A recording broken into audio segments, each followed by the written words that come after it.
Beleza. Então, esse aqui vai ser o primeiro vídeo, tá? Eu vou fazer o seguinte, eu vou gravar uns 2 ou 3, e aí eu vejo como é que fica meu clima, né? Ver se eu vou conseguir manter. Então vamos lá. Primeiramente, né, já que é o primeiro, né?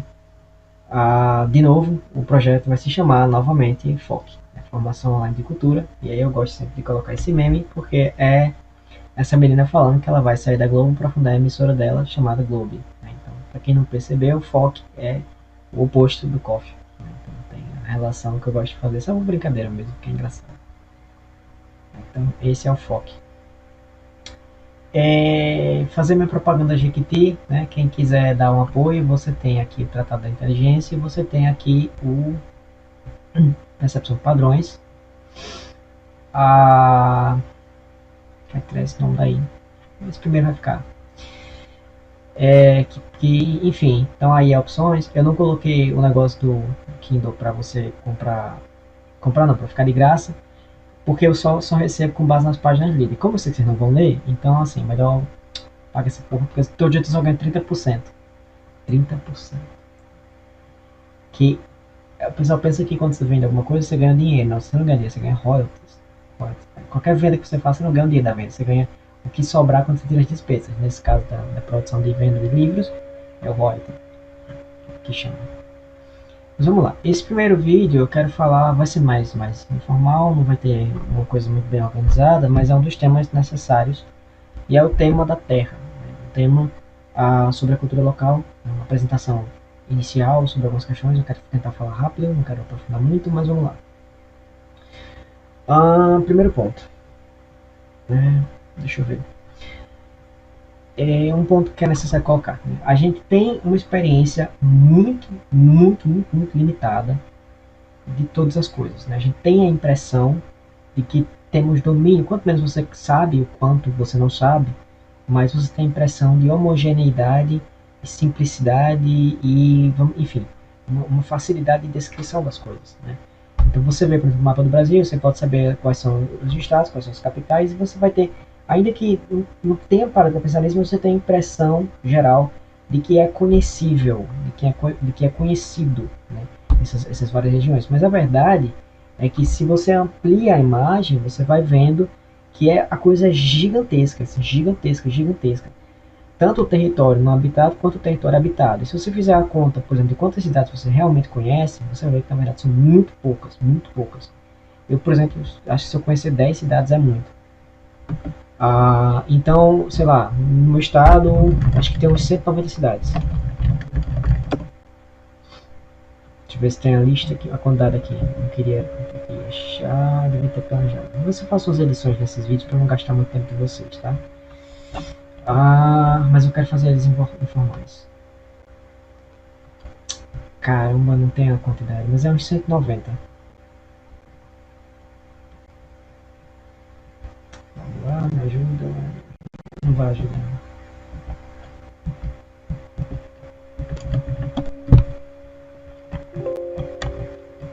Enfim, mas são uns 190. 190 só desse estado, que é pequeno em relação aos outros, fora os outros. Né? Então, se você amplia. Se você amplia cada cidade, essa aqui eu peguei um estado aleatoriamente, Goiás, né? Você vai ter uma imagem, assim, mais ou menos. Uma coisa muito comum de perceber, em primeiro lugar, é como as coisas são similares. Né? Uma cidadezinha do interior, né, de qualquer estado, de qualquer parte, mas sobretudo do mesmo estado, você vai sentir que é muito parecido uma com a outra. Muito parecido. Dá uma sensação muito grande de familiaridade. Né? Você vê a arquitetura, ela tem tendências parecidas, o modelo das casas, o modelo da calçada, as cores utilizadas. Geralmente na cidade você vai ter a igreja, né? E a igreja principal, que geralmente a cidade é fundada a partir dessa igreja, e na frente uma praça. Então você tem o sagrado, na frente o profano, a igreja e a praça, e em torno você vai ter as famílias iniciais, né? E em torno desse centro vai girando, né, as várias o processo civilizacional da cidade até chegar nas periferias, né, que geralmente vai ser o pessoal que vai chegando depois ou que chega de outras cidades, porque conseguiu uma oportunidade de emprego ali, etc. E esse processo ele é mais ou menos geral. Né? A cidade vai crescendo, dependendo da região onde ela estiver, ela pode ter uma tendência a se conurbar com a cidade vizinha, enfim, você vai tendo um processo de formação dessa cidadezinha. Né? No caso, o nosso processo civilizacional é muito recente, é uma coisa que eu nunca tinha notado. Eu só notei, por exemplo, quando eu fui conversar com o japonês esses dias, conversar assim, é só uma postagem, né? Ele fez uns comentários. E aí eu falei, não, eu queria os clássicos japoneses, e eu tava me referindo a livros de 200 anos, 100, 200 anos atrás no máximo. Para não dizer que era tão assim, tinha uns textos que eu queria saber que faziam uns 4 séculos, né, 400 anos. Para mim isso é clássico do clássico. Por quê? Porque toda a história brasileira tem mais ou menos, tem pouco mais de 500 anos. Né? Então, para mim, 400 anos é uma vida inteira, né, de um país. E o japonês, não, isso não é chamado de clássico. Clássico pra gente é livro do século IX, produção do século IX. Século IX? Existia alguma coisa nessa época? Então, assim, a memória histórica deles, não quer dizer que todo japonês sabe exatamente todas essas coisas, mas ele passa por isso, você tem que saber que existe. Então a memória histórica do povo japonês, ela vai muito longe, é um povo que já está se desenvolvendo há muito tempo. E tecnicamente o desenvolvimento da gente ela é 5 séculos. Né? Mas tinha as tribos indígenas, só que elas não se relacionavam umas com as outras. Né? Quanto menos o grupo quanto menor o grupo, mais a tendência dele de ficar numa modalidade simples de vida. Porque as questões que são colocadas são simples, né? O que não dá para resolver, não dá para resolver. Né? Você encaixa dentro de uma chave interpretativa. Tipo, vamos dizer que o cara morreu de depressão. Você diz, não, é porque baixou um espírito ruim, esse espírito ruim aconteceu, tem que acontecer, ele morreu e acabou-se. Tá com uma doença que não tem cura. Não, mas essa doença ela faz parte de um espírito que baixou nele. Tem mais ou menos uma explicação que seja coerente. E assim, não vai ser um aproveitamento 100% da vida, porque nunca vai ser, mas você consegue uma chave suficiente para a sobrevivência da tribo, né, do grupo. Como os nossos grupos eles não se relacionaram tão profundamente uns com os outros, como por exemplo algumas civilizações muçulmanas na parte mais do norte, né, os astecas, os maias, etc. Então não foi necessário expandir muito a coisa, então eles conseguiram manter uma região relativamente, vamos dizer, natural, porque tudo que é humano ele vai tender a ser artificializado. Até as plantinhas que a gente tiver ao redor são escolhidas a dedo para que fiquem naquele lugar. Ou pelo menos elas são permitidas de estarem ali. Então elas fazem parte de um processo humano de imaginar a paisagem, né, como parte da visão da cidade. E no caso indígena você tem a oca, né, você tem essa região que é a região propriamente humana, e você tem um ambiente em torno que é mais selvagem, na qual eles vão ter que aprender a conviver, e tudo isso vai estar dentro das narrativas que eles contam uns para os outros. Beleza. Então, como não teve uma integração maior entre esses povos, não dá para falar propriamente de uma cultura brasileira, uma cultura da região, antes da vinda de uma cultura que já estava mais ou menos preparada para isso, que foi a cultura portuguesa, no nosso caso. Como se não fosse a portuguesa, teria sido a holandesa, ou teria sido a francesa, ou teria sido a americana, a inglesa. De algum modo, essas outras culturas, como elas têm mais poder bélico, por exemplo, como tem mais poder tecnológico, elas têm mais capacidade também de tomar conta, de tomar posse do território e, eventualmente, entrar no processo de mescla civilizacional que a gente vem vivendo desde lá para cá. Enfim, não tem nada a ver com o que eu queria falar, talvez eu corte isso aqui, mas vamos para lá. O ponto que eu queria falar é o seguinte: as cidadezinhas, de maneira geral, vão ser muito parecidas umas com as outras. Você vai ter um monte de tendências, por quê? Porque todas elas vêm do mesmo processo histórico, elas vêm do mesmo modo de pensar e de viver a vida, e de maneira geral a gente não é tão criativo assim para recriar todas as coisas o tempo todo. Ninguém vai fazer isso, ninguém é doido de fazer isso. Então a gente reaproveita boa parte do que tem, e isso é a vida, e enfim. Isso significa que as coisas vão ficar muito parecidas. Né?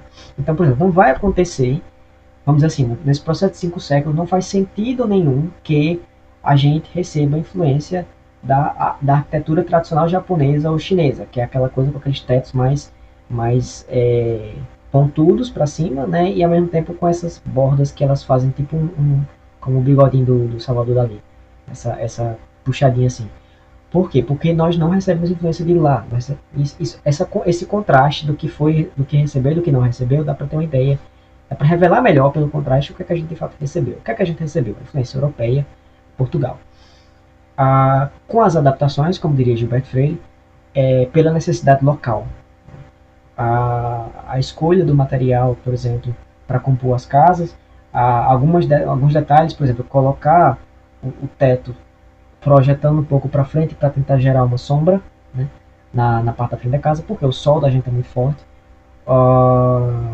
Enfim, eu não entendo muito arquitetura, mas eu sei que vai ter muitas escolhas que são feitas justamente para isso, para tentar preservar a pessoa da cidade, do local, do sol, e ao mesmo tempo preservar a própria obra arquitetônica para que ela não se desgaste mais rápido, certo?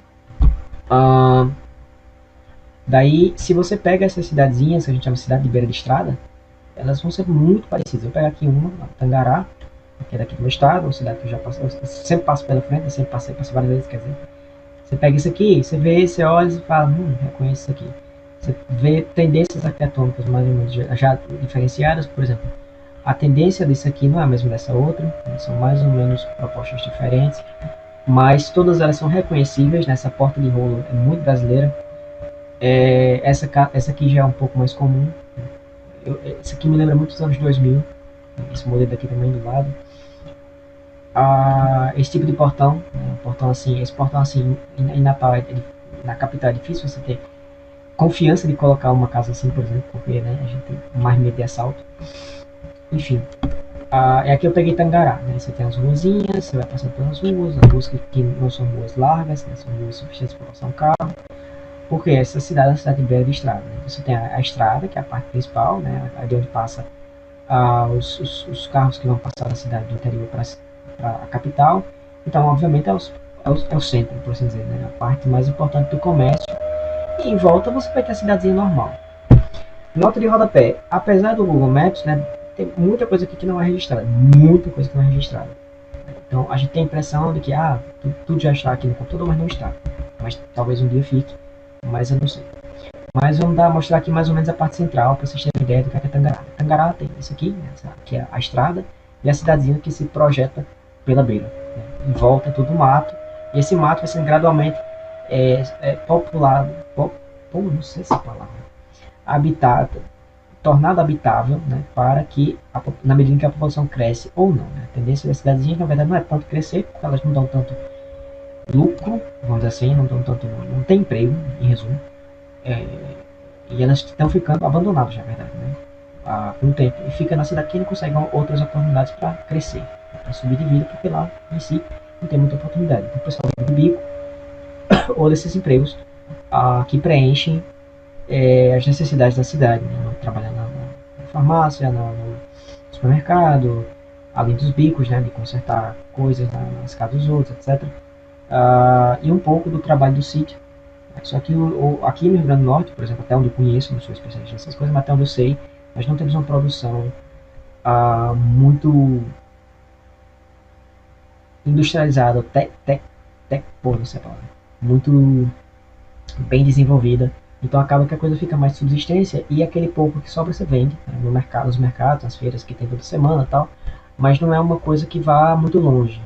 Assim como a nossa arte, por exemplo, toda cidadezinha tem as pessoas que vão fazer o artesanato, obras de barro, etc. Só que não tem uma técnica que tenha sido, vamos dizer, legada ao longo do tempo e desenvolvida de maneira que possa haver realmente um avanço, né? Obras que tenham algo a mais a ser preservado. O que elas geram, geralmente, é aquilo que todas as outras cidades também geram, que é o básico, que está na lembrança deles também, dessas panelas de barro, objetos de barro, bonequinhas feitas com costura, e aí você preenche dentro com algum stuff. Não tá vindo a palavra, mas enfim, você preenche com palha, por exemplo. E isso tudo é matéria de curiosidade, mas na prática não agrega, né, na vida, não agrega muito na vida, exceto naqueles momentos de nostalgia que você quer lembrar daquele tempo que você era jovem, criança, que você experimentou a comida assim assado, do fogão a lenha, etc. E que hoje em dia, quando você pega na capital, se torna uma forma gourmet, né? Porque não é feito exatamente como era feito no sítio, nem no contexto do sítio, é feito no contexto em que você pode experimentar aquilo mais pelo souvenir, pela lembrança, do que propriamente pela necessidade diária de sobreviver. Então muda completamente o contexto, então você pode fazer aquilo de uma maneira mais chique, tornar um pouco chique, mas na prática continua sendo uma modalidade simples de produção. Né? Enfim, então nós não negamos muita coisa e na prática, como eu falei, quando você vai ver as cidadezinhas, elas vão ser basicamente todas muito parecidas. Então pegar aqui Tangará, daqui a pouco eu vou pegar outra. Deixa eu ver, Santa Cruz. Santa Cruz é um pouco maior, na verdade, mas vamos passar aqui um pouco. Também é a cidade de beira de estrada, só que ela já é mais desenvolvida. Eu acho que ela não foi fundada ao redor da estrada. Mas vamos lá. Então IF aqui, o FRN, você tem a paróquia, o santuário aqui. Vou pegar essa região aqui. Eu não conheço, eu só conheço também de passar pela frente. Ai meu Deus. Vamos pegar. Ai, pegar aqui essa parte perto da igreja. Opa.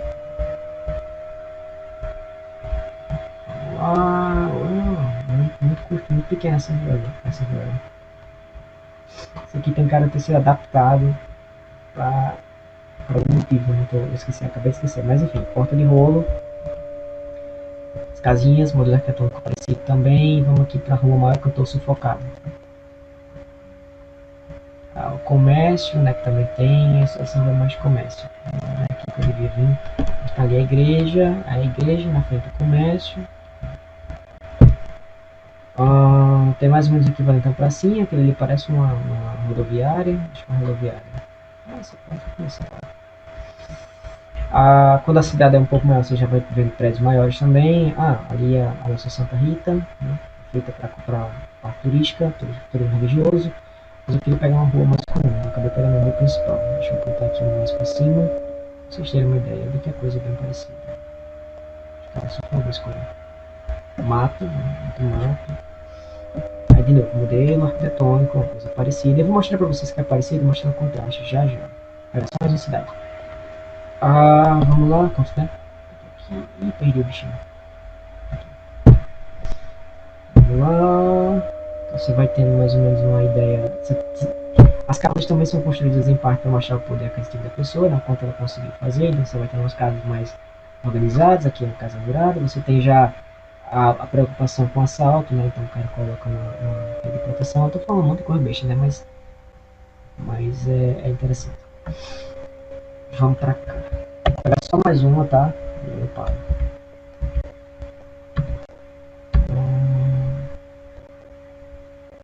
Vou digitar logo meu nome.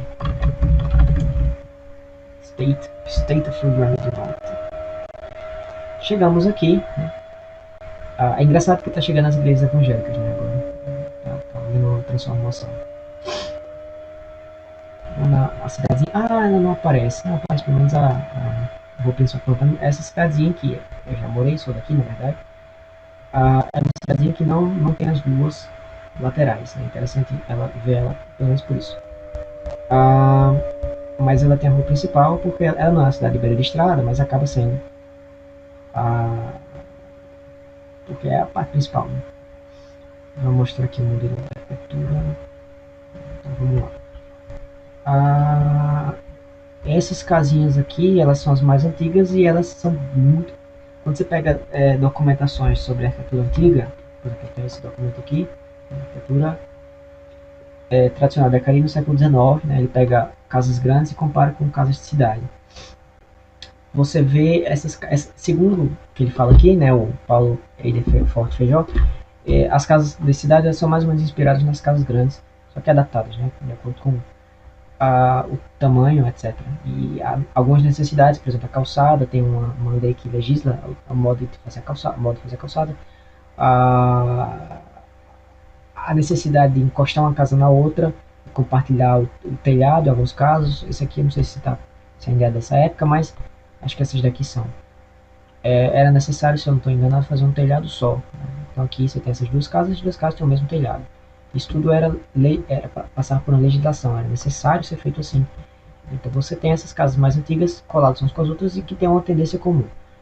Você percebe aqui que é mais antiga porque essas portas assim eram muito comuns, essa porta dupla, né, de cima e de baixo. Essa da direita você percebe que já foi uma reforma, é uma coisa mais contemporânea, moderna, moderna, digamos assim, em 2006 mais ou menos. essa altura também.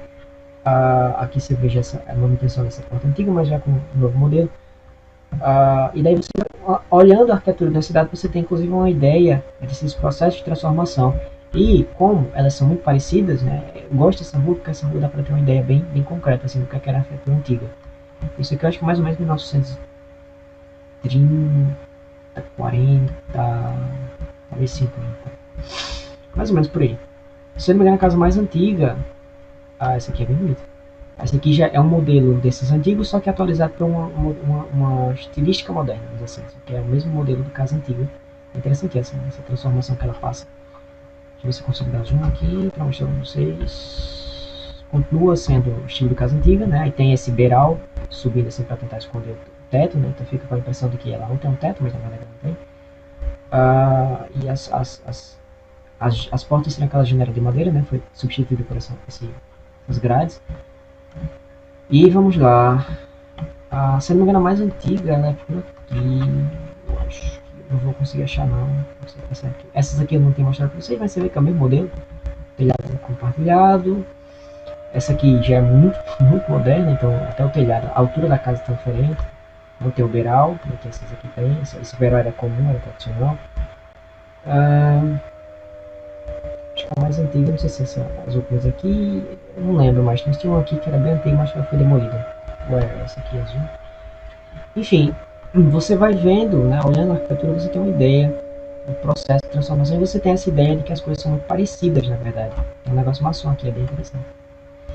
E aleatório, de tudo. Aí você tem a igreja principal, a igreja matriz da cidade, né? Aí na frente tem uma pracinha, mas a praça real, essa casa aqui ela fez uma reforma bem grande, ela foi uma das primeiras casas que fizeram uma reforma realmente grande do primeiro andar. Então ela fica uma coisa meio desproporcional em relação ao resto. Eventualmente ela se torna uma espécie de modelo, né? E as outras pessoas vão tentando limitar e crescer um pouco as casas, ou então em outras regiões da cidade você vai ver pessoas construindo casas de primeiro andar também inspiradas nessas, porque as informações vão sendo repassadas uns para os outros, né? Isso é uma informação relevante, eu vou falar mais sobre isso já já. Então vamos lá, você tem essa pracinha, né? Eu não lembro daquele negócio maçom, não sei se porque não tem nessa coisa daqui. Você tem o padroeiro da cidade, né? O nosso padroeiro é São João Batista, não sei se essa imagem é dele. Ou é Jesus? É Jesus, né? Acho que é Jesus. Mas o padroeiro da cidade, né, que é o santo que representa a cidade, é São João Batista. Então você vai ter uma musicalidade local relacionada a isso, né? As festividades locais também relacionadas a isso. Cada cidade vai ter seu santo. Você tem em Caicó, você tem Santana, né, que é a mãe, pela tradição mais considerada pelo catolicismo do que pelo protestantismo. Ela é a mãe de Maria, né? Então você tem algumas narrativas a respeito dela que não são propriamente canônicas, mas são reconhecidas vamos dizer assim, pelo legado da igreja. Então você tem aqui, você tem esse lado daqui, você vai ter a estátua, que eu acho que é a estátua de Jesus na paixão, e aqui você tem a marca maçônica, porque aqui também tem maçom, e aqui tem inclusive Demolê, eu descobri isso um dia desse livro, cara, tem Demolê na cidade, pequenininha, tem 6 mil habitantes nessa cidade. E beleza. E eu sei que é coisa antiga, eu conheço pessoas que tiveram a chance de entrar na maçonaria mais ou menos uns 50 anos atrás. Então, uma coisa que está marcada na cidade, você tem aqui a praça, né, você tem ali mais atrás. Eu faço o sinal pensando que dá para ver, não dá. Mais atrás você tem a igreja, que você tem propriamente a praça principal da cidade, que é onde acontecem os eventos, onde acontecem quadrilhas juninas, as festas juninas, né, aqui na cidade é em junho. Então aqui que acontecem as festas juninas. Ali mais atrás você tem um bar, né, como tem que ter. Perceba essa casa aqui especificamente, né, ela é uma das casas mais assim, bacaninhas, né, que se destaca, mas tem essas aqui também, que elas são muito bonitas, todas elas são desse estilo, que é o mesmo do que eu mostrei, né, lá atrás. As portas de madeira, né, aqui já não é, mas ali aquela é mais antiga, ela manteve mais, né, no original. Enfim, aqui vai ser o local onde vai acontecer os eventos da cidade, praticamente todos os eventos da cidade, fica entre a igreja e essa praça.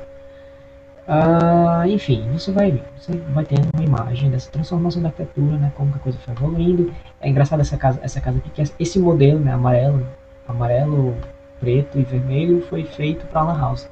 A casa não era assim, ela se transformou assim para ser uma Lan House. Porque, não sei porquê, mas essas cores elas têm uma coisa mais moderna, né? Elas têm inclusive Pikachu, Pokémon. Então você tem toda a história da cidade que vai sendo revelada, inclusive pelas cores, né? As coisas. Enfim, tem que ter muita plantinha, porque é muito quente. Essa região, a região do Seridó. O Seridó é praticamente a região mais quente do estado. Aqui é dos lugares que você consegue botar um ovo no frigideira no sol e ele vai, provavelmente ele vai estalar um pouquinho. Essa aqui é bem antiga, mas enfim. Se vocês lembrarem, né, faz muito tempo já, mas se vocês lembrarem, né, muito tempo atrás, as arquiteturas elas vão ser muito parecidas umas com as outras, né? Vão ter algumas tendências. Aqui já uma baita reforma. Aqui a loja Júpiter, né, tenta ser uma coisa moderninha, vender coisas mais pop e tal, não sei o que, então ela se organiza também para ter uma arquitetura mais pop. Isso aqui é muito contemporâneo. Acho que isso aqui deve ter sido feito de 2010 para cá, e você percebe que tem uma proposta bem diferente do resto. Inclusive daquela primeira, que é o casa maior da primeira que eu mostrei. Né? Enfim. Vocês vão perceber que a arquitetura ela é parecida uns com os outros, apesar de ter essas tendências, mudanças que vão acontecendo com o tempo, e que por sua vez deixam uma história marcada na própria arquitetura. Mas você percebe mesmo que é parecido quando você pegar outros locais. Né? Então eu peguei alguns ao acaso, não escolhi de propósito, não foi uma coisa para enfatizar. Alguns casos que eu pego realmente dá para enfatizar, mas aqui não vai ser tanto. Mas por exemplo, eu pego aqui, que é na Rússia, eu peguei. Tem muito mato aqui, minha gente, misericórdia, quase que não consigo achar algo diferente de mato. Mas você percebe algumas coisas. Por exemplo, esse modelo de prédio com cores diferentes, isso nunca ia acontecer aqui no Brasil. Outra coisa que não aconteceria é essa calçada desse tamanho. Não faz sentido pra gente. Pra gente, inclusive, isso é bagunça. Aqui parece que é uma região, essa parte aqui de comércio, você percebe que é uma cidade pequena, né? Uma marca que eu quero que vocês percebam é o tamanho dos carros, né? Porque quando eu pegar outro país, você vai ver que os carros não são tão grandes assim. Esse modelo de prédios assim desse jeito é um negócio muito russo.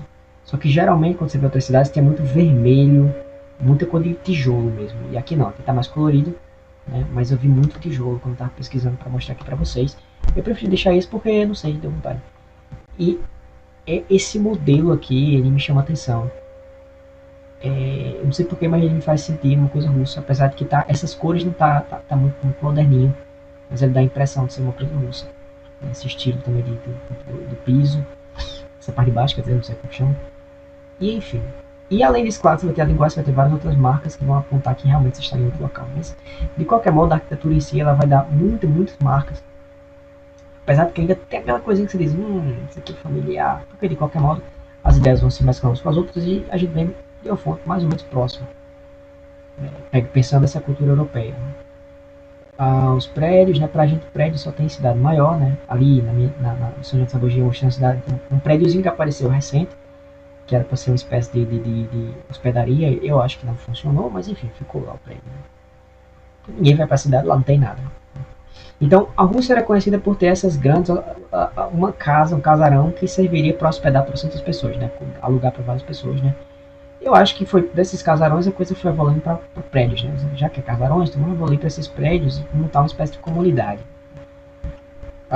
E aí vamos construindo esses puxadinhos, né? Para abrigar as pessoas, né, do ambiente.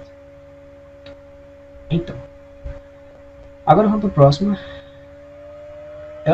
Cara, achei muito francês isso. Isso é França, tá? Eu peguei também a cidade mais aleatória. A marca que eu uso não quero pegar a cidade principal, quero pegar uma cidadezinha, se eu conseguir achar alguma. Isso aqui parece uma cidade mais rica. Eu não sei, talvez até não seja, mas parece. Mas aqui você já tem mais coisas. Você tem um jardim, né? Ou seja, você tem esse espaço entre a porta de entrada, vamos dizer, a entrada e a casa, propriamente dita, que é uma coisa que os Estados Unidos, por exemplo, tem e valorizam muito. E além da calçada, e a gente não tem, tá? Porque a gente tem uma obrigação por lei que tem que construir a murada encostando com a parede, né? E aí, claro, existe também o fator de que a gente não quer gastar esse espaço todo para botar mato, mas é sobretudo por lei. Você percebe que essa murada ela é compartilhada, ela tem algo comum aqui, não sei, não conheço nada da França, não sei porque é assim. Você vê desse lado aqui, rapaz, um negócio meio doido, nessa casa que tá nessa esquina, que não é uma esquina, né? É uma espécie de, como é que chama? As 3 vias tem um nome, né?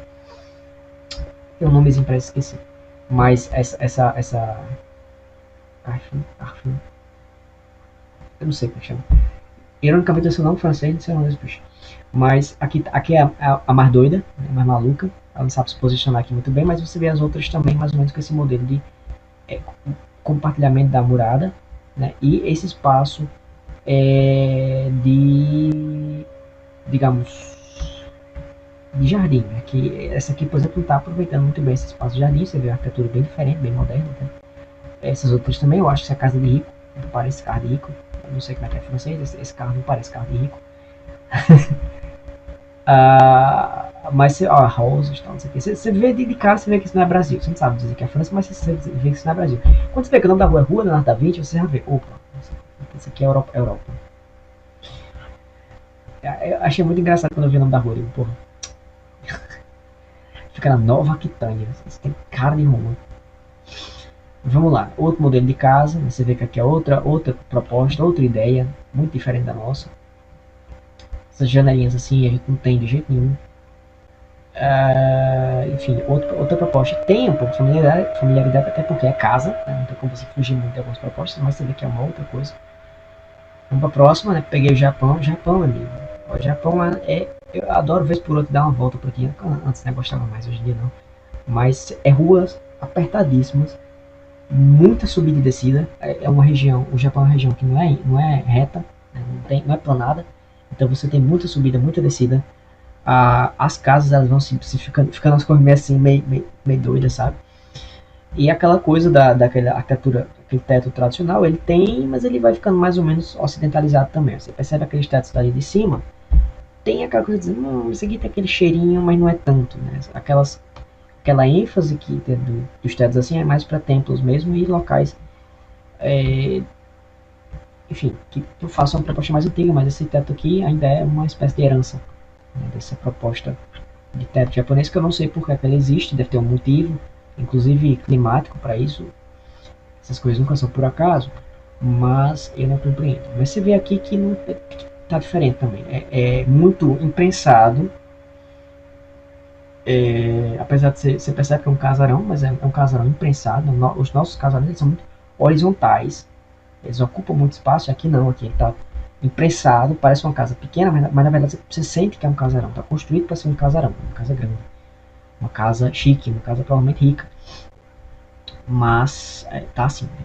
Então aqui maior, mas também tem essa coisa de imprensado, até porque as ruas são muito imprensadas, as coisas são muito imprensadas, tá todo mundo meio que um em cima dos outros, entendeu? E isso é o Japão, apesar de que eu tentei pegar uma cidade pequena, né? Chama Kitakata, não sei. Sempre que eu vou ver negócio japonês, aparece velho, tá? É uma coisa incrível. Não tenho nada contra, mas porque eu fico assim pensando realmente, né? Eu vejo muito mais pessoas idosas do que pessoas jovens. Essas cores, ixi, mudou muito. Essas cores, elas têm muito cara de uma coisa contemporânea, um estilo mais moderno. E você vê essas construções com esse tipo de esse teto duplo, um teto aqui, outro teto aqui na frente, que também remete muito a essa lembrança dos templos. Vamos vir pra cá, mais um pouquinho. Olha que feia. Não é só o Brasil que é feio. Eu não sei explicar, mas essa coisa me lembra também muito Japão, né? Esse tipo de planta. Então não é só a planta, é paisagismo. Quer dizer, não é só a arquitetura, é o paisagismo, é o modo de construir, é o tipo de carros, os carros menores, mais impensados. Mesmo um caminhão, olha o caminhão. É aquela coisa, parece um grande caminhão, mas pra gente é uma coisa pequena. É imprensado, é como se tivesse pego um caminhão da gente e tivesse feito assim para caber a força. Esse modo de fazer essas muradinhas eu não sei explicar, mas também eu reconheço muito como uma coisa japonesa. Esse teto sobrado para cima, né? Essas laterais também me lembram muito. Enfim, vamos pegar só isso aqui, né? Vou fechar aqui com essa paisagem daqui. E, sinceramente, eu chamo isso de caos, eu chamo isso de bagunça. Mas é uma bagunça que eu gosto, acho bacana. Bagunça legal. Tem muito mato também no Japão, muito mato, sobretudo porque é muito assim, então tem muita região de mato. Uma vez eu fui pegar a Tailândia, muito mais mato mesmo. Daqui a pouco eu fui parar num templo, aí, enfim. E aqui, o último que, quando eu tava abrindo do Japão, me apareceu esse, né? Coreia do Sul. Eu não sei reconhecer muita coisa aqui, mas o que me chamou a atenção foi os carros. Muito prensadinhos. É engraçado que esse carro tem a impressão que eu já vi aqui no Brasil, mas ele é acho que 2 vezes maior do que esse. Então, pelo tamanho do carro, você tem a ideia de que a região provavelmente é na Ásia, porque a Ásia vive imprensada, não é por outras coisas, tá? Então, eu não sei dizer, mas aqui essa impressão de corroída, você tem esses telhados largados, sobrados também, que dá essa lembrança de uma coisa asiática, mas tem essa coisa corroída, mas não vou saber identificar não, porque eu chamaria isso aqui de Coreia, mas dá para ter uma lembrança um pouco da Ásia, apesar de que essa parte aqui me lembra um pouco de Rússia.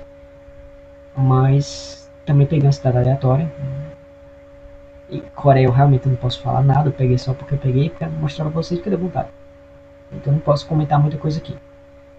Mas é muito interessante você ver isso, porque vai ter essa imagem, né, de um local, da transformação do local e do contraste com outros locais. Né? Essa casa aqui é bem interessante, muito bonita. Essa caríssima. Mas aqui tá uma bagunça muito maior, muito maior. Só que é menos imprensadinha aqui no Japão. Mas vamos lá, então. Enrolei, o que é que eu vim falar aqui? Vamos botar aqui agora algumas músicas. Né? Vamos pegar umas musiquinhas do interior. Tem a banda marcial não, a banda da cidade, né, uma filarmônica. A São João do Tabugi é conhecida por ser uma cidade da música, e ela já rendeu bastante coisa, porque essa banda ela foi fundada, se eu não me engano, foi por um primo do Capiba, um irmão do Capiba, uma coisa assim, que é um dos grandes músicos brasileiros. Então, é uma filarmônica que tem tradição de talvez uns 70 anos, se manteve, né, e inclusive nas escolas se estudava música, uma coisa que nos outros já não existia mais, mas manteve na escola municipal, né, do município. Eu acho que atualmente não tem mais, mas tinha até um certo tempo. Então você estudava pauta musical, você estudava essas coisas todinha na educação básica, educação primária. Então existia essa ênfase no treinamento musical, e essa cidade ela gerou algumas histórias interessantes, né, sobre questões educacionais que não tem projeção nacional, mas é interessante para conhecer. Eu vou botar aqui a música enquanto eu vou expandindo aqui a explicação. Tá? Agora a gente vai entrar para frente no tema. Essa aqui é um hino em homenagem a São João Batista, que eu falei que é o padroeiro da cidade, né? Provavelmente é na festa de junho, que é o momento em que tem uma lembrança maior dessas coisas. Não sei se a música vai ficar alta, pelo menos ela vai durar pouco tempo. Vamos lá ao tópico real do que eu quero falar aqui, tá? Quanto a filarmônica tá tocando. Então, aqui é a igrejinha, aquela que eu mostrei, né? Aqui você tem tem um nome para isso, não vou lembrar o nome, mas essa bandeirinha, né, para representar o São João Batista. Eu conheço essa letra, mas assim, vamos contar. Então vamos lá. Primeiro ponto. Bom, vamos para a arquitetura. Primeiro ponto. O fato da arquitetura ser parecida, né, gera um seguinte bônus. A cidadezinha são quase tudo a mesma coisa. E significa que conhecer uma te permite conhecer as outras te permite conhecer uma. Ou seja, o conhecimento é reaproveitável. Apesar de serem cidades diferentes, de maneira geral, elas vão ter histórias muito parecidas e que você pode reaproveitar o conhecimento que você tem umas com as outras. Né? Isso é muito interessante porque, por exemplo, eu pego esse livro, que é a arquitetura do Acari, e eu consigo ter uma ideia geral da arquitetura da minha cidade, das cidades que eu conheci, etc., porque todas vão ser muito parecidas. Do mesmo modo, se eu pego esse livro de Histórias do Sertão, né, que é um livro, vamos dizer assim, popular não no sentido da tradição popular, mas no sentido de ser uma pessoa, inclusive semi-analfabeta, né, tem muito erro de ortografia, mesmo erro de escrita e digitação, erro mesmo, você não sabe a palavra. De histórias da região ali com a Paraíba, que essa parte do Seridó faz fronteira com a Paraíba, mas é focado mais na Paraíba, só que a Paraíba também tem muita coisa parecida com o Rio Grande do Norte, porque está tudo no mesmo contexto, inclusive climático. Então as histórias que você pega dessas daqui, você pode projetar sobre a região do Rio Grande do Norte, por exemplo, sabendo que não vai ser igual, mas vai ter muita coisa parecida. Né? Esse é um ponto que eu quero falar para vocês. Do mesmo modo, pronto, aqui um romance, uma novela, na verdade, né, pequenininha, também nesse estilo, vamos dizer, popular, que conta um romance passado na Paraíba. Né? Mas o que acontece aqui, você pode expandir, inclusive para o Brasil quase todo, porque tem muito traço semelhante que você consegue reaproveitar. Então, assim, Tem o ponto necessário de prestar sempre atenção é, primeiro, você pode reaproveitar o conhecimento. Segundo, mas não são a mesma coisa. Quando você vê o Brasil, por exemplo, você tem a impressão de que a gente viveu uma história só. Isso não é verdade. Então existem dois movimentos do pensamento que a gente tem que levar em conta sempre. O movimento de perceber a coisa de longe, né, e você percebe, você fala, por exemplo, de história do Brasil, e também e você consegue, ou seja, você homogeneiza tudo isso como sendo parte de um mesmo conjunto que faz sentido de maneira total. De outro lado, você afunila para perceber características particulares, né, cada vez mais particulares. Então, eu posso afunilar até o nível Rio Grande do Norte, não, vamos dizer assim, Nordeste. Então, eu vou pensar na história do Nordeste, por exemplo. E eu vou perceber que vai ter muitos traços comuns, e um dos fatores que geram esses traços comuns é o fato de ter o mesmo clima e ter mais ou menos o mesmo processo de colonização, de lidar, inclusive, com esse clima, lidar com os contextos sociais e, sobretudo, naturais do espaço. Então, isso vai gerar muita coisa semelhante. Então, eu posso pensar numa história do Nordeste, ou eu posso ir em contraste com a história do Brasil. Tem a história do Brasil, mas agora eu vou especializar a história do Nordeste para pegar as diferenças entre a história do Brasil e a história do Nordeste desse mesmo período, para pegar essa distância, né, essa diferença de um para o outro. Ou eu posso pegar o estado do Rio Grande do Norte e comparar com os outros estados, do Nordeste ou não. Ou eu posso pegar a história de uma cidadezinha, ou posso pegar a história da capital, enfim, e posso ir afunilando ou vamos dizer, aproximando ou afastando. E dos dois lados você vai tirar conhecimento útil, seja em perceber as particularidades, seja em perceber essa massa de generalidades que está presente nas coisas. Então você nunca vai ser um ou outro, vai ser os dois. A gente tem que saber mexer com esses dois focos, vamos dizer, do olhar para a coisa, né? Então você pode reaproveitar, digamos que você queira saber, eu não vou te explicar aqui porque que vale a pena saber, isso é outro vídeo, mas digamos que você queira saber para quê, queira saber sobre a região, a sua cidade, por exemplo. Então, não vou dizer para quê, mas vou dizer o que você quer. Então você pode aproveitar documentos de outras cidades. E aí você vai medindo, né, uma coisa com a outra de acordo com o que você quer, e você vai montando a imagem cada vez mais precisa daquele seu objeto que você quer conhecer. Então, por exemplo, eu quero saber sobre Natal, então eu posso pegar documentos sobre outras capitais também. Porque vão ser outras capitais, mas vai ter muita coisa que vai ter semelhança com o Natal e que a história da cidadezinha não vai ter. Por exemplo, eu posso pegar esse material que eu estou pegando aqui de Acari, das cidades da Paraíba, e usar para pensar sobre Natal, que é a capital do estado. Mas tem muitas coisas que só uma capital passa. E aí você tem que saber fazer essa distinção, né? Ela acontece, se você deixar a sua cabeça, ela faz sozinha, mas é bom ter essa consciência. Porque você pode impedir que ela faça, inclusive. Mas comparar com outras capitais vai te dar a parte específica de o que é que significa ser uma capital, e não só uma cidade. Tem traços particulares, por exemplo, se é uma capital, vai ser a sede para onde as outras cidades vão recorrer quando precisarem de uma coisa mais avançada. E também a sede que vai conectar com o resto do país, e a sede que vai conectar com outras regiões, né? Então, outros países, né? Dentro das cidades do local. Então, tipo, digamos que há 180 cidades no estado do Rio Grande do Norte. É bom que exista uma para ser a cabeça, né? Senão você não tem nenhuma para qual se referir quando precisa lidar com aquele estado, lidar com uma coisa no nível estadual. Então, atualmente a gente está tentando quebrar todas as cabeças, todas os destaques. Mas esse destaque ele serve porque se você tira a capital, você perde agora toda a visão do estado. Você não sabe mais para onde recorrer. Então você vai ter que eventualmente reconstruir o conceito de capital, ainda que você escolha outra, só que vai ser uma construção artificial, não uma construção historicamente aceita e permitida, né? Ainda não é disso que eu queria falar, mas a gente está expandindo, então vamos abrir, né? Vamos abrir. O ponto que eu quero falar específico aqui desse encontro é sobre o fator de grupos, de cidadezinhas. O que motivou a fazer esse vídeo, essa primeira aula, vamos dizer assim, foi esse vídeo lá, né, as normas da sociedade brasileira, né, total falta de moralidade no Brasil, que é bem interessante. E ele vai falar sobre essa questão da norma, vamos dizer, do país e as normas particulares de cada grupo. Que geralmente a gente vai tender a obedecer mais as normas do grupo do que as normas do país. E no caso do Brasil, e quanto mais a gente perde o senso dessa coesão nacional, mais a coisa vai se dissociando e vai virando amoral, ou melhor, imoral, né?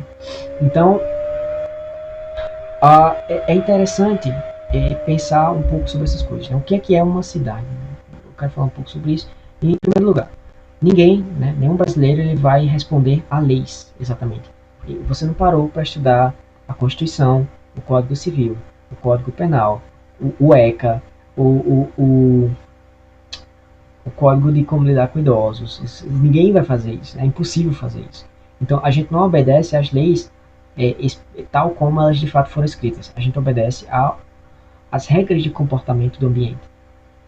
Então, por exemplo, se você entra num fórum, né, como o Reddit, por exemplo, ou uma comunidade do Facebook, o Instagram não tem mais comunidade, mas se você entra num ambiente, existe mesmo que você não lê as regras, por exemplo, tem uma comunidade no Reddit que chama Brasil. Eu não tenho paciência, tem um monte de regra ali, eu não vou ler, não tenho paciência de ler. Mas, pela maneira como as pessoas postam, né, pelo tipo de conteúdo que é postado, em contraste com o que não é postado, você tem uma estimativa do que é que cabe e o que é que não cabe. Pelo próprio nome que é dado ao local. Então, essa comunidade é Brasil. Então, você espera que vai falar coisa sobre o Brasil. E não sobre a Alemanha, aleatoriamente, ou sobre alguma coisa que não tem a ver, né, com essas questões mais gerais de brasileiro. Da mesma maneira, tem uma comunidade no Facebook chamado Alunos de COF e Literatura. Então, é uma comunidade para alunos do COF, né, que é o curso do Olavo, e especificamente para falar sobre literatura. Quando você não tem uma moderação bem organizada, né, uma ação ativa do moderador, a coisa pode bagunçar e eventualmente ter postagens que estejam fora do assunto. Mas mesmo assim, a própria comunidade ela vai meio que dizendo, ei, isso aqui está esquisito, isso aqui não vale, etc. E tem algumas comunidades que elas não deixam as regras explícitas. Então, por exemplo, a comunidade de filosofia do Reddit tem uma regra não escrita que não se pode falar sobre o Olavo. Então, quem pensa em falar sobre o assunto, de repente recebe excluído do post, e geralmente um comentário, ou um comentário direto primeiro, né, do moderador, dizendo que não é para postar, etc. E uma excluída. Se isso não acontece, porque ele não está presente o tempo todo, os próprios membros que já viram isso acontecer vão avisar pro cara, ó, não faz isso que vai dar errado. Então, dito isso, estou querendo dizer para mostrar que é um comportamento geral de comunidade, virtual ou real, e que é particular. Vão ter tendências gerais, né, de quais regras são levadas em conta e quais não são, mas, de modo geral, vai existir esse processo. Eu quero falar um pouco sobre esse processo, como é que ele acontece, né? Vamos lá. Eu não faço fofoca, eu transporto informações gratuitamente. E aí tem um grande meme, que é importante aqui, que é as câmaras de vigilância brasileiras. Né? Câmara de vigilância na China, nos Estados Unidos e no Brasil é a senhorinha. É sempre a senhorinha. Modelo antigo. Vamos lá, o que é que isso significa? Vou botar agora uma música de Orlando de Almeida. Espero que não fique muito alto. Aqui é uma música de Capital. Então não é uma música... Vou pegar mais uma do interior, depois eu boto a de Capital. Uma pessoa que eu gosto muito. Vamos lá. Essa música é interessante. Opa! Acho que tá alto, né?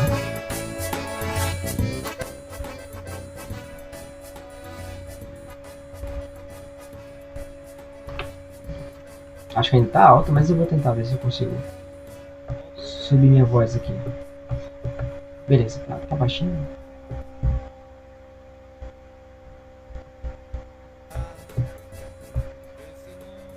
Espero que dê certo. Essa música aqui foi feita só com letras, com palavras especificamente sertanejas, né? Então é uma letra que eu mesmo não sei dizer o que é que tá falando. Mas é interessante exatamente por isso. E muitas palavras aqui eu acho que não tinha nem sido escrita escrita, né? Não tinha versão escrita, só a versão oral. Então eu teve que escrever para poder fazer a letra. Então vamos lá. As câmaras de vigilância do interior, que na verdade não é uma questão só brasileira, tá? Se você pesquisa esse meme em outros idiomas, você vê correspondência, você vê que tem também. Tem um significado. O que é que significa essas velhinhas, né? Significa o seguinte. A cidade, pega aqui Parelhas, também no meu estado.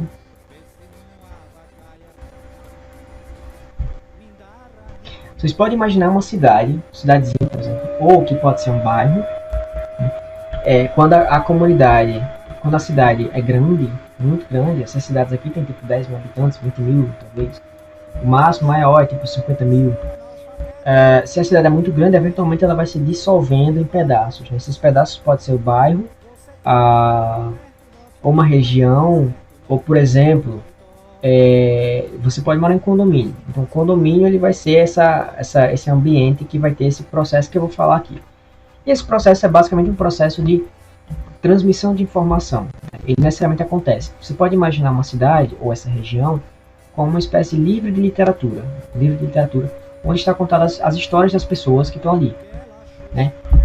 A comunidade ela se conhece. Vou dar pausa aqui para estar alto. A comunidade ela se conhece, ela se reconhece e ela adquire uma história em comum. Hoje está menos presente porque a marca hoje é a possibilidade de transição mais fácil para outros ambientes, para outros locais, né? Está muito mais fácil. Quando a gente escuta as histórias, meus avós, meus pais, para ir para a escola, eles atravessavam rios e mares e grandes estradas e tinha só uma sacola para levar as coisas, sacola de papel, e furar, a sacola rasgava e tinha que não sei o que, isso significa o seguinte, é porque na época não havia as estradas bem feitas entre as cidades, entre os locais, não havia escolas, não havia muito recurso nas cidades, então eles tinham que ir a ambientes mais distantes, e isso quando eles eram de cidade, não era do sítio, tinha que ir para a cidade. Então era todo um trajeto que tinha que ser feito todos os dias para poder fazer isso. A vantagem é que a vida era menos exigente nesse sentido. Por exemplo, hoje a gente pensaria, meu Deus, o tempo que eu estou gastando nessa transição, apesar de que quem está no Rio de Janeiro e São Paulo vai ter que passar horas e horas em ônibus. Então, de todo modo, tem uma transição, tem uma demora nessa passagem, mas enfim. As cidadezinhas elas vão compor uma espécie de narrativa comum, né, uns dos outros.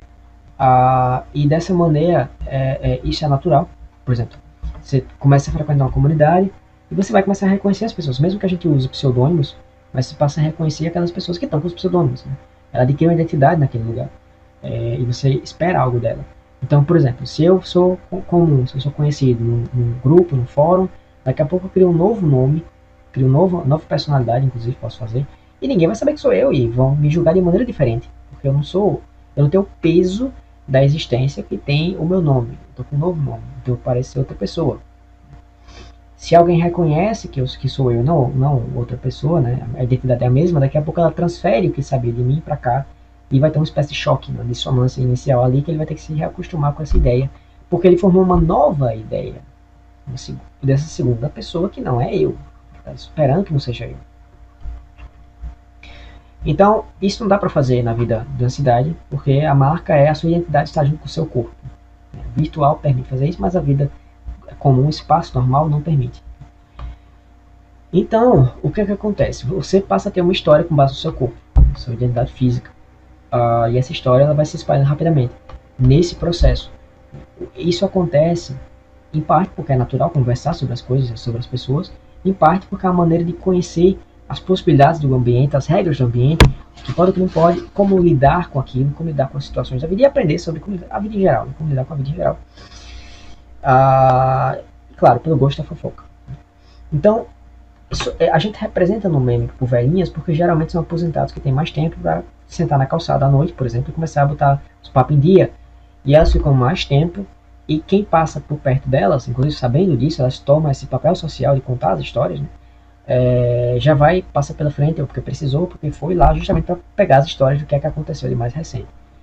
Eu vi várias vezes o caso de, tipo, acontece uma situação, por exemplo, fulano foi enganada no golpe de não sei do que e pagou tantos reais no banco não, na lotérica, e era falso, era mentira. Na ponta da cidade, eu escutei isso, sei lá, de 7 da manhã, eu fui na outra ponta da cidade, 12 horas da manhã, já estava sendo espalhado lá a história. E a história tem acontecido, sei lá, digamos que foi assim, 8 da manhã, 12 da manhã, aconteceu de 7 da manhã. Então 7 da manhã, aconteceu ali perto, 8 da manhã já estava ali na região por onde aconteceu, 12 da manhã estava na outra banda da cidade, que era inclusive distante. Não tanto porque a cidade é pequena, mas era distante. Por quê? Porque a informação circula muito rápido, muito fácil. As pessoas não têm o que conversar, então elas vão conversar sobre fofocas, as fofocas mais do dia, né? Assim como o jornal vai contando as notícias do dia, as pessoas vão trocando as informações do dia, né? O que está acontecendo agora. Então elas vão atualizando. Fulano fez tal coisa, Beltrano fez tal coisa, Cicrano, mulher Cicrano caiu num golpe não sei da onde. Diz, mulher, me conta pra não cair também. Aí vai e recebe a informação e vai passando adiante, contando para as próximas pessoas que vão aparecendo enquanto a pessoa está varrendo na calçada, enquanto a pessoa está arrumando a casa, enquanto a pessoa está ali. Aí de repente telefone, WhatsApp, também tem esses fenômenos, esses casos modernos, né? Então vai espalhando as conversas e daqui a pouco a cidade inteira tem uma noção do que está acontecendo. Então isso tudo vai formando esse histórico, esse reconhecimento mútuo, que tem esse lado e tem o outro lado, que é você passa a ser julgado por aquilo, a regra daquele ambiente. E, por exemplo, sobretudo para mulheres é muito mais pesado isso, né? Então, uma menina do interior, se ela passa a conhecer a capital, ela se sente muito mais feliz na capital, muito mais liberdade, porque no interior, qualquer movimento que ela faça, ela está sendo milimetricamente julgada, né? E o julgamento, ele não é com base na moral cristã, de perdão, etc. E também não dá para falar exatamente de uma moral burguesa, que está dizendo, não é exatamente nenhum nem outro. Vamos dizer, as regras convencionais da cidade, que podem ter alguma medida ser flexíveis, dependendo de quem você conseguiu convencer e da sua postura também, etc. Por quê? Porque como é a cidade, as pessoas se conhecem umas às outras, né, é mais fácil você convencer. Esse é um dos pontos, por exemplo, para falar de cancelamento. Cancelamento é um fenômeno que já aconteceu, sempre aconteceu, que é isso que eu estou falando agora. Por exemplo, a mulher traiu o marido. O que é que acontece no instante seguinte? A cidade inteira sabe. Lascou. Mas tem meios de resolver isso, e sobretudo hoje, depois que novas ideias foram entrando, novas ideias inclusive cristãs foram entrando, mas vamos organizar isso aqui.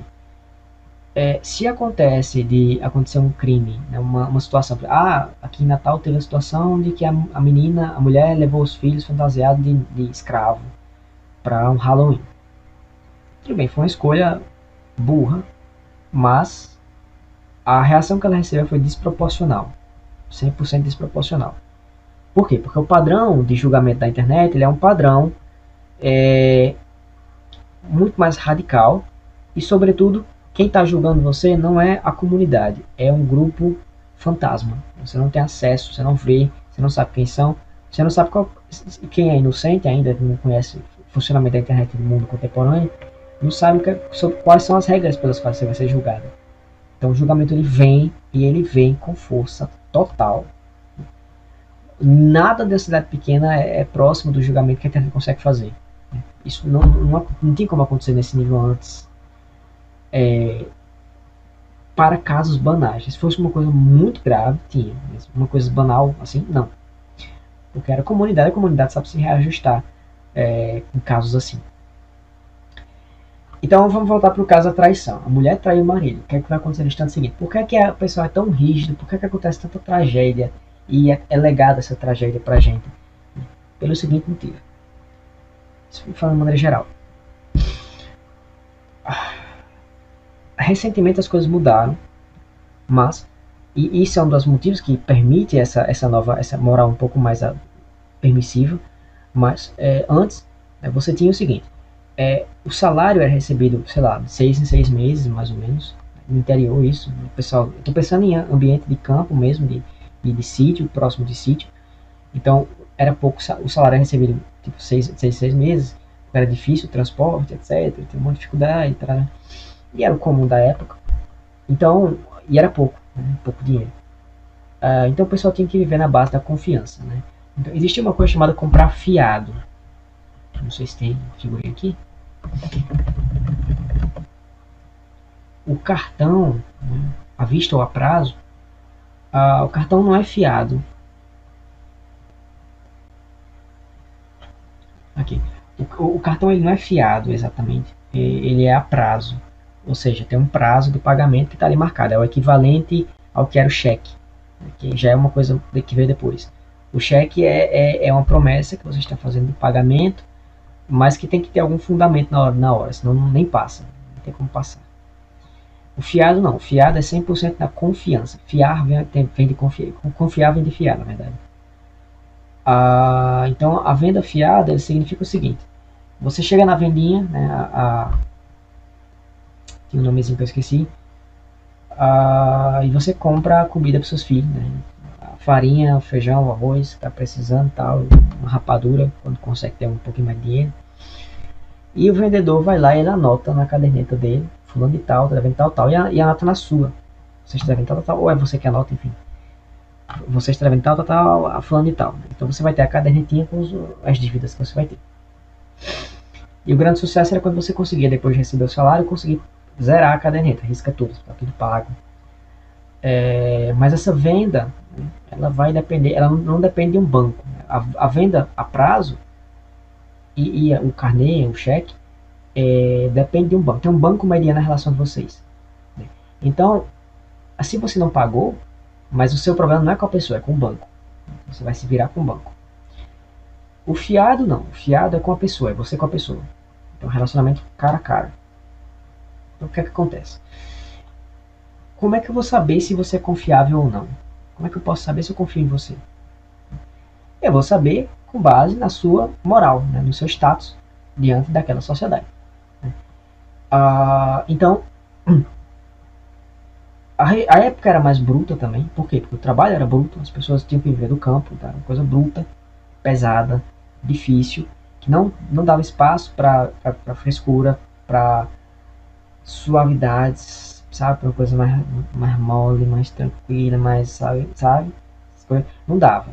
Por quê? Porque ou você pega no pesado, entendeu? Sem reclamar, ou você tá fudido.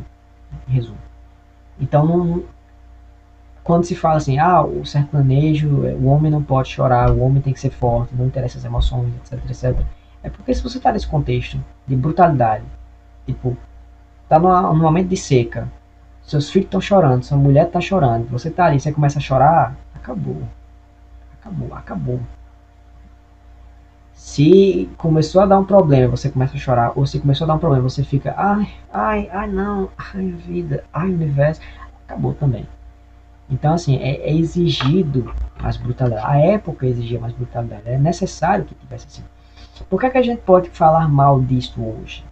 Porque nós estamos num contexto urbano, nós estamos num contexto muito mais leve. Você está no contexto, você também provavelmente está nesse contexto que você compra no supermercado.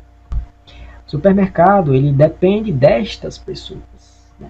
Alguém produziu aquele ovo, alguém produziu aquele alface, alguém produziu o milho necessário para chegar no seu cuscuz. Né? Que horror. Que foi moído, etc., até chegar ali.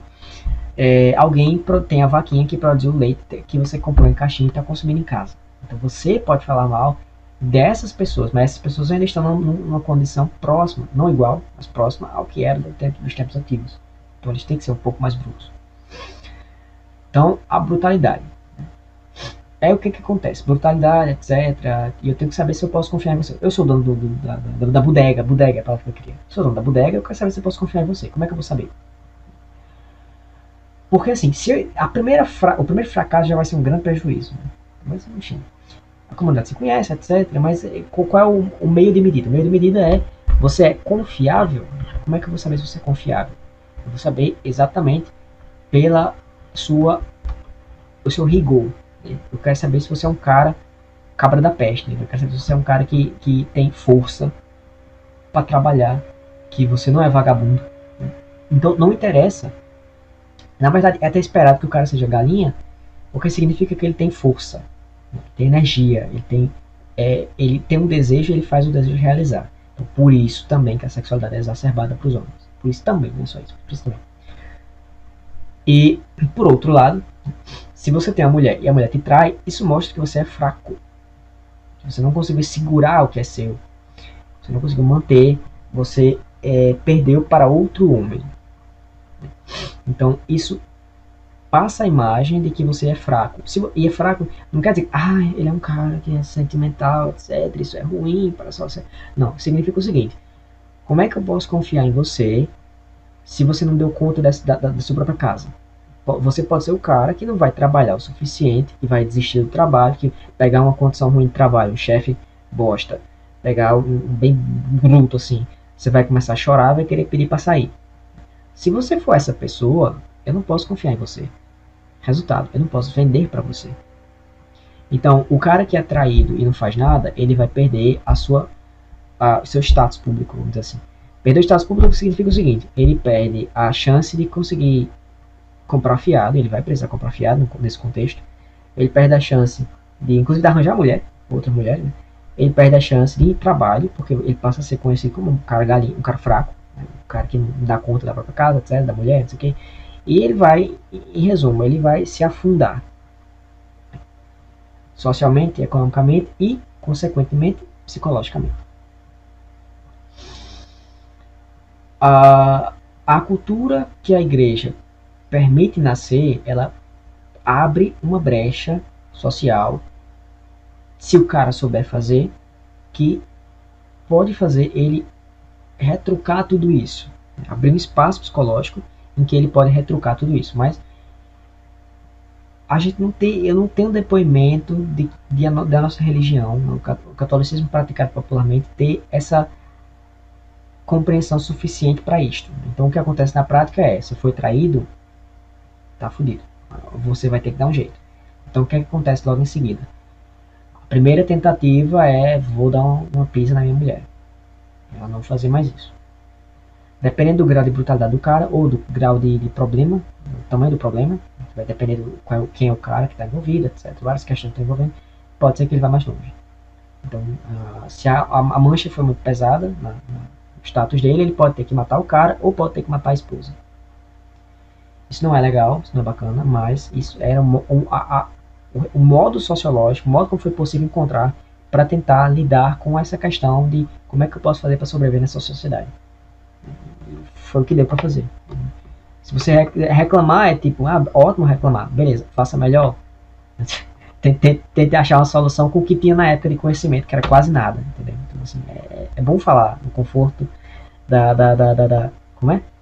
Do prédio à beira-mar, mas na prática, a vida a pessoa faz com o que tem, e acabou. A gente não tem a resposta certa das coisas, a gente tem só aquilo que foi oferecido para nós, e o resto é tentar sobreviver. Então, tem um depoimento que eu já conheci casos assim, inclusive nesse livro aqui, que é assim, o menino pega uma briga com o outro e aí vai na base da peixeira e dá uma facada no outro. Acredito, isso acontecia. Eu não peguei essa época. Peguei já a gente correndo atrás de outra com faca, mas não uma banalidade que era aqui, já era uma coisa bizarra para acontecer. E daí o cara meio que vai preso, né? O delegado vê a coisa, né? Você deu uma facada no outro que eu quis matar, vou prender aqui pra você meliante. Chega o pai do menino, é um cara que tem certos status, ele olha e diz, não, você vai liberar esse cara, eu garanto a você que eu vou arrancar essa maldade dele na base da peia. Em resumo, vou disciplinar em casa. Então tenha isso, né? Tipo, a confiança de que não, eu sei que esse cara é um cara que vai conseguir dar disciplina no menino. Se o menino falhou, foi por algum erro na sociedade, etc. Mas esse pai vai conseguir dar conta. Então, era o que tinha, né? A gente se virava do que podia, mas assim, de modo geral, era uma época bruta, ainda é, tá?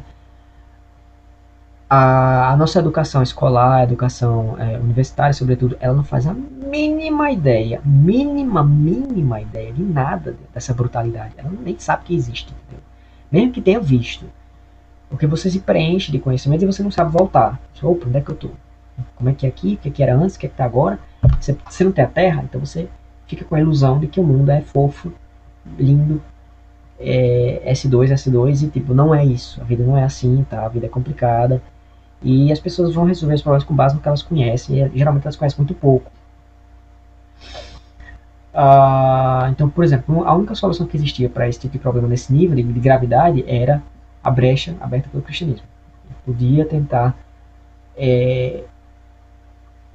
se propor um casamento cristão, que é um casamento em que todos os problemas desse tipo serão perdoados por uma promessa feita a Cristo. Então você se confessa e você promete estar de volta, porque a função desse casamento não é só a sobrevivência mútua, nem a pressão social que fez você casar com a mulher porque você teve filho com ela, engravidou.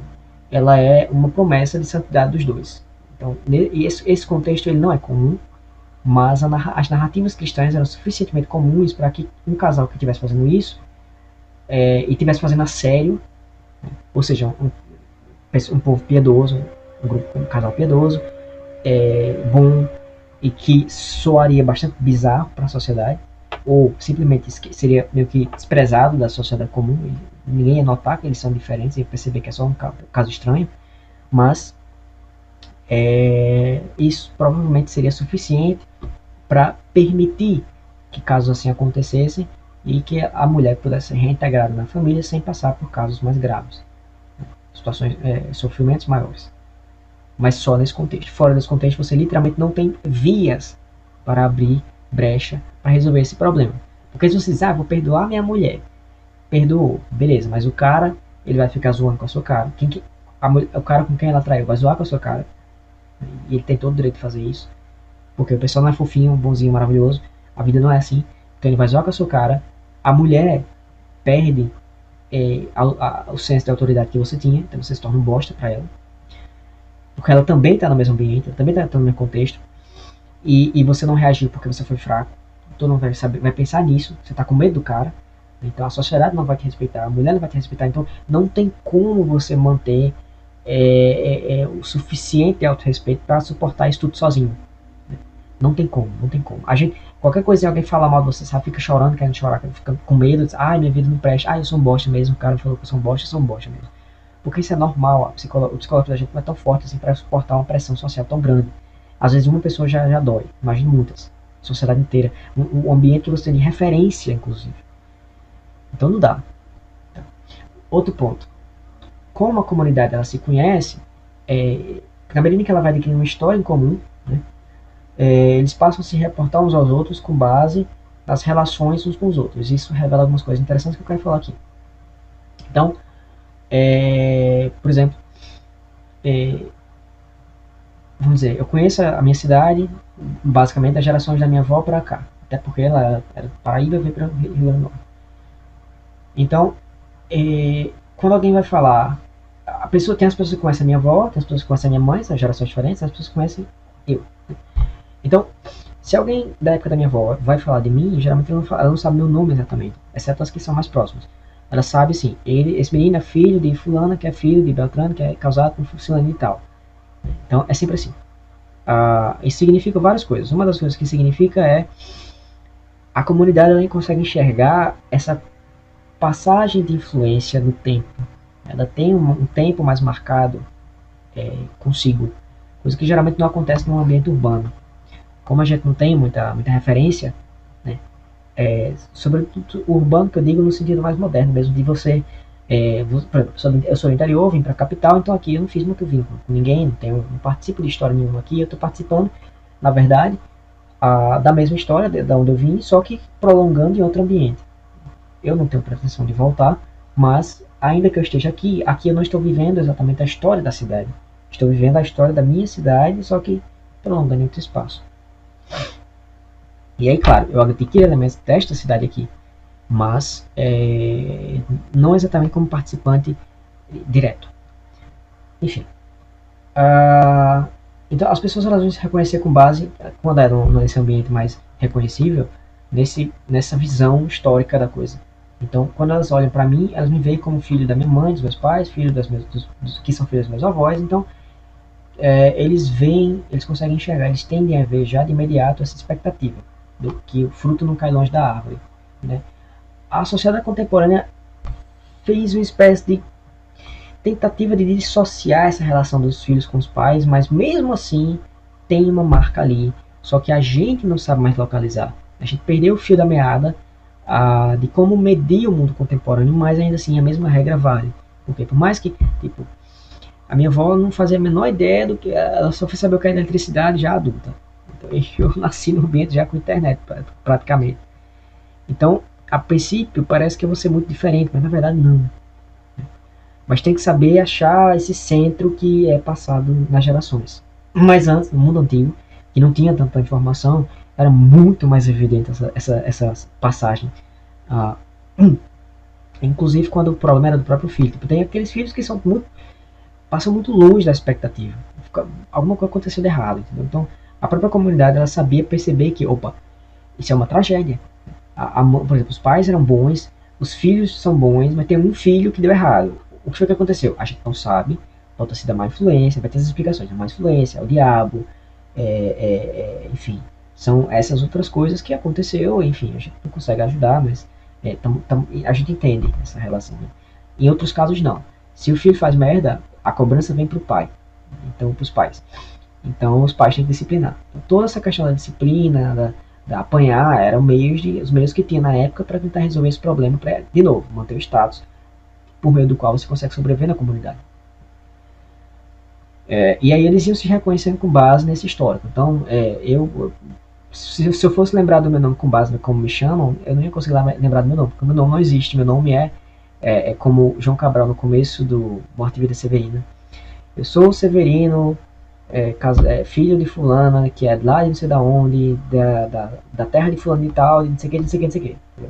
Então, esse é o seu nome. O seu nome é esse conjunto de relações históricas e espaciais, e que também pode ser associado a um epíteto. O epíteto é o nome que você recebe.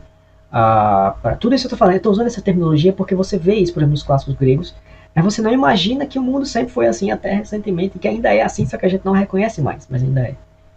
Então você tem um epíteto, né, que é um título que é dado a você e geralmente substitui seu nome, né, ou fica como tem a vírgulazinha, né, é uma espécie de vocativo, para falar sobre você. Então, por exemplo, não vou comentar essa história em detalhes, mas eu peguei ainda o final da época em que não se sabia o que era epilepsia. Então tinha uma mulher que tinha epilepsia na cidade e ela era conhecida pelo epíteto de a louca. Tem o nome dela, a pessoa chamava o nome dela e a louca, fulana louca. E era cruel, né? Assim, a vida dela era muito triste porque ninguém sabia o que era aquilo, não sabia, apenas enfim, foi uma vida muito triste, não vou abrir a história, mas esses epítetos existem, né? Então as pessoas elas vão sendo conhecidas por características marcantes delas. No caso dessa mulher, foi por causa do problema da doença, né? E que, claro, nem a comunidade sabia lidar, nem ela sabia lidar. Então, é claro que ela age também de uma maneira meio bizarra, porque ela não sabe o que fazer e ela está sendo maltratada e ela não tem espaço na sociedade para poder falar. Então ela fica realmente louca, perturbada. Mas era uma pessoa boa, eu tive a chance de conhecer ela pessoalmente, assim, uma pessoa boa, mas uma pessoa desorientada, não sabia o que fazer. Então as pessoas recebem esses epítetos, né, geralmente são uma característica marcada. O cara tem um problema no pé, pezinho. O cara enfim, você vai ter vários nomes que hoje em dia ia dar muito gatilho em muita gente, mas era o normal ser chamado com base numa característica que era a sua marca, assim. Isso ainda existe também. De novo, está menos reconhecível, mas ainda existe. Então, eu estou montando aqui, tentando montar para vocês esse livro de literatura que é a comunidade, a cidade, o ambiente, e que ele tem uma ordem, uma explicação, um conjunto e uma maneira de compreender, que é o que eu estou tentando mostrar aqui para vocês, e que assim como na arquitetura, também nas vivências, você vai tendo mais ou menos essa marca comum, né, esse histórico comum, você tem as características particulares que, por sua vez, servem para você entender, inclusive, as mudanças próprias que aconteceram naquele lugar, nesse período de tempo. E eu estou colocando esses pontos para mostrar para vocês a necessidade de conhecer a cultura local, porque ela, vou botar agora a outra música.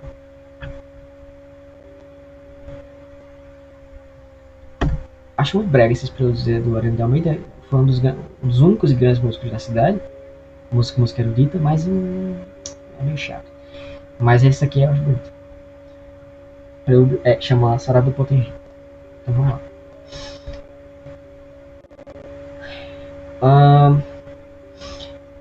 Quanto mais você compreende dessa ordem social, desse funcionamento de uma sociedade, e aí você pega documentos, você pega outros, vai complementando, você vai construindo uma imagem que pode não ser exata então do que realmente se passou na cidade. Não estou falando de história aqui exatamente. A história é um elemento, um recurso que pode te ajudar a captar esse funcionamento, né? Se você pega também as outras coisas das artes, né? A arquitetura, o modelo de funcionamento de construção da área urbana, como que está aqui o calçamento, enfim, pega a música, pega a produção plástica, A gente tem, por exemplo, aqui em São João tem o... Caramba, esqueci o nome dele. Esqueci. Tô pegando aqui, enrolando pra ver se eu consigo achar. O Bando Medeiros é um dos músicos, né? Descendente judeu, diz a lenda. E aí ele toca uma música com uma tendência sefardita, mas ele é da cidade. Então ele faz uma mistura entre a música local e essa tendência sefardita. Mas não é esse. Porque é um nome difícil. Vandenberg.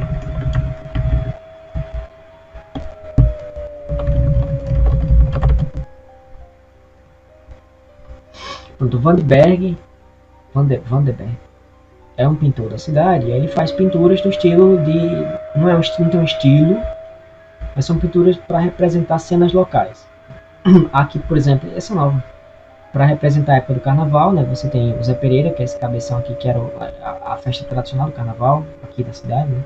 Não só daqui da região. Aqui para representar o pessoal com máscara de papangu, que também era uma grande diversão para as crianças jovens na época do carnaval, né?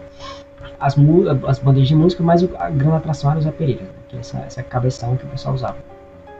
Aqui acho que eu até mostrei essa casa, que é Caicó, mas deixa eu ver, eu quero pegar uma das pinturas antigas. Tá, não vou achar. Mas ele faz algumas pinturas de cenas que já passaram, não existem mais, mudou muita coisa. E aí é uma pintura mais sociológica, vamos dizer assim, mas que dá uma marca, né, serve de documento para você ter uma imagem para completar essa visão de uma cidade, por exemplo, ou de cidades, vamos pensar assim, cidades do interior, ou cidades em geral. Ou ainda essa visão de um modelo, né, de ordem social que a cidade representa. Aqui acho que é uma procissão, aqui são cenas da cidade e tal. E assim, essa imagem ela vai te permitir ter uma visão de uma ordem social que, por sua vez, você aplica a qualquer coisa, inclusive uma cultura olavete, vai seguir mais ou menos o modelo de uma ordem social, um fórum, a internet em si. E aí os fenômenos que a gente vê acontecendo, como cancelamento, não vou lembrar de outros, mas esses fenômenos que o moderador, o cara te exclui da comunidade, tudo isso são coisas esperadas, tudo isso está nos mesmos modelos que sempre serviram para explicar qualquer comunidade. Só que ninguém colocou nos termos, né, para comparar uma coisa com a outra, para mostrar que são a mesma coisa. O diferencial, e aí eu estou fazendo essa mesma técnica, né, de pegar os elementos e mostrar que tudo está parecido, mas também é diferente. O diferencial, no caso da internet, é o fator de que você não tem uma identidade física corporal. Né? Existe você por trás da câmera, mas no ambiente virtual você pode criar 2, 3, 4, 5, 6 identidades diferentes e até brincar com elas. Vamos dizer, mudar estilo de fala, estilo de escrita, mudar estilo de botar uma foto diferente, etc.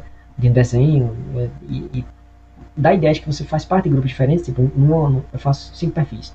No perfil eu boto uma foto de um desenho animado japonês, no perfil eu boto um desenho de um super-herói americano, no perfil eu boto a foto de um roqueiro, no perfil eu boto a foto de um K-pop, e no outro eu boto de Dostoiévski, entendeu? Então são 5 pessoas completamente diferentes, a princípio. Mas todas podem ser eu, pode ser inclusive literalmente eu. Né? Eu realmente gosto dessas 5 coisas, por exemplo, vamos dizer assim, cada perfil eu decidi enfatizar um aspecto mais que o outro. Então uma coisa meio que vai mudando o estilo de fala, etc. É o que eu decidi enfatizar, o personagem que eu estou criando.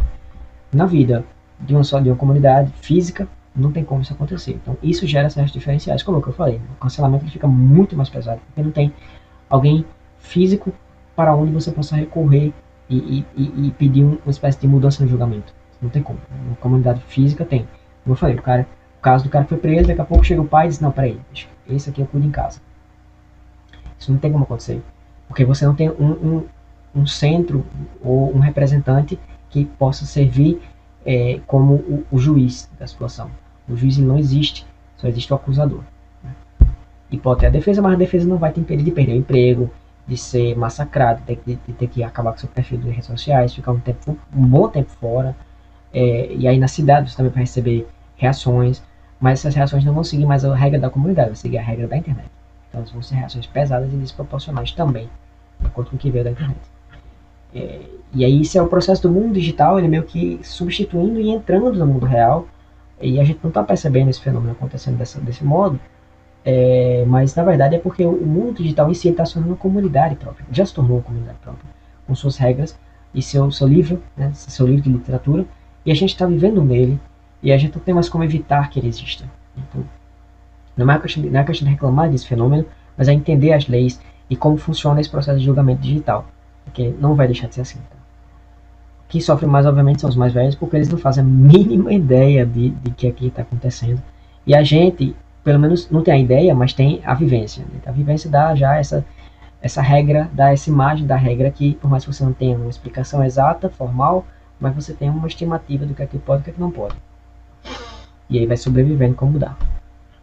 E a regra sempre foi sobrevivência e ela continua sendo sobrevivência e provavelmente não vai deixar de ser. Então é isso, né? Isso aqui é para dar uma imagem geral de uma comunidade, né? Uma cultura local, que é cultura local, como buscar, para que buscar.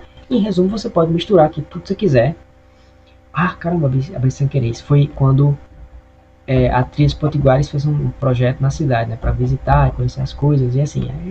Toda cidadezinha vai ter a mesma coisa, mesmas coisas incríveis. Aí, além deles visitarem, eles colocaram uma placa LGBT no coreto. E eu fiquei, meu Deus. Minha gente. É muita inocência, meu Deus. Meu Deus, não tô dizendo que isso é ruim, entendeu? Mas é tipo, o pessoal da cidade tá tipo, nem, sabe? É engraçado. Mas não é não. Não é não. LGBT, não sei o que. Enfim, aí um ponto que é importante notar, que eu tô acrescentando colocando do vi, mas eu tô falando, uma cidadezinha, por mais que seja cidadezinha, ela não é um sistema fechado. Pelo fato de ela pertencer a um país, tem um conjunto de coisas que ela tem que obedecer, que vem da regra do país. Então, por exemplo, que tem um depoimento sobre a construção de um açude. Então, o açude, para ser construído, foi uma ordem de um vereador escrever uma carta para João Goulart, que era o presidente da época, em 63. Mas, na verdade, já estava acontecendo um projeto a nível nacional de combate contra as secas, que é o chamado DENOX, que mudou um pouco do nosso paisagismo nordestino, né, que foi uma das coisas, as tentativas de resolver a seca. Então, um processo nacional gera uma mudança no processo local.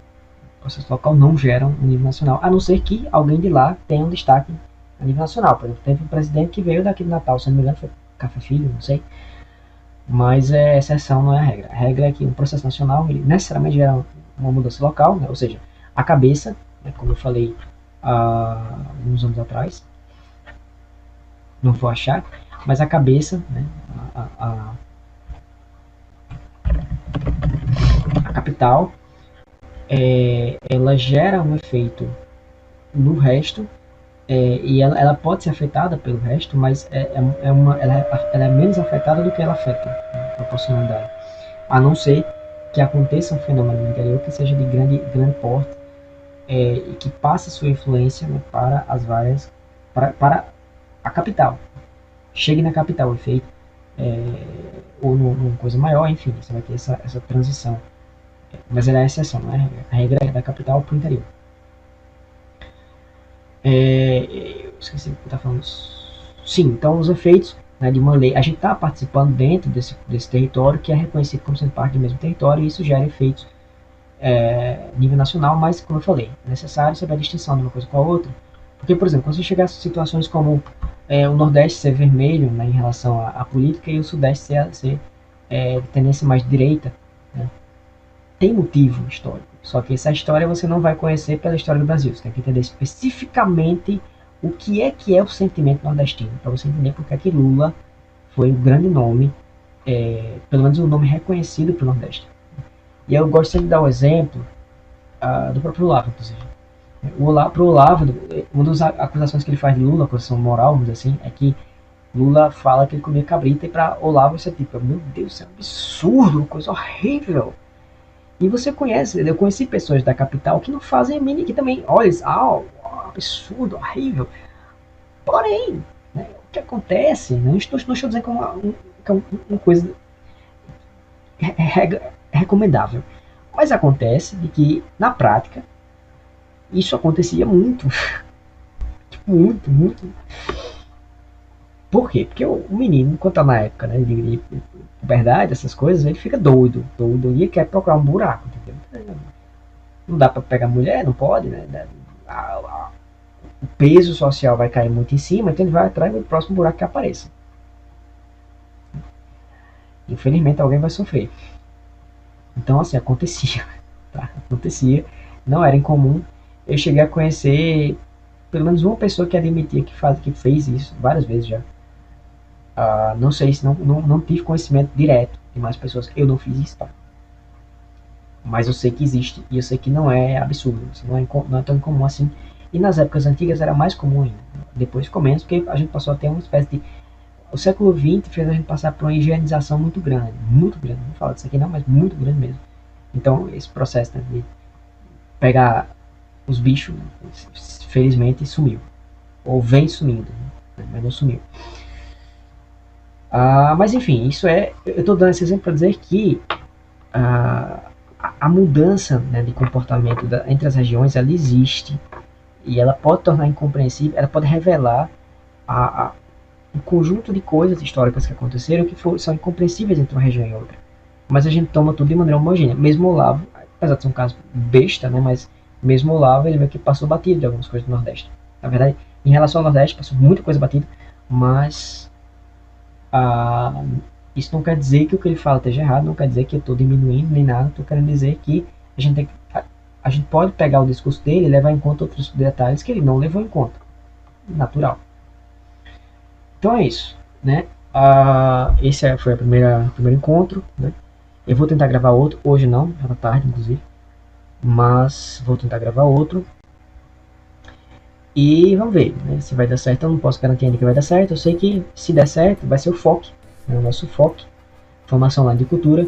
E eu não vou seguir tipo, uma sessão, depois a outra, vai ser meu mesclado. Então, por exemplo, o próximo conteúdo que eu quero fazer já é da próxima sessão, que é a sessão dialética. E essa aqui seria a sessão da parte de cultura. Então, vai ficar variando de acordo com o que eu vou achando que é mais interessante de ser tratado nessa sequência. Então é isso, espero que tenham gostado e qualquer coisa fiquem totalmente à vontade para os comentários, né? Pode falar o que vocês quiserem. Não posso garantir que eu vou responder de imediato, mas eu vou tentar responder o máximo possível. E vou tirar a música para estar atrapalhando. Fiquem à vontade nos comentários, eu vou tentar responder o máximo que eu posso. Não vou divulgar muito, mas eu vou tentar divulgar um pouquinho. E, enfim, espero que tenham gostado. E esses primeiros não, mas depois eu vou ver se eu consigo providenciar um microfonezinho melhor. Porque deve ter ficado um pouco baixo, mas infelizmente. Mas eu vou tentar aumentar o áudio por edição. Espero que seja suficiente. Enfim. E a gente se vê nos próximos vídeos, se der certo. E espero que tenham gostado. E tchau, gente. Até a próxima.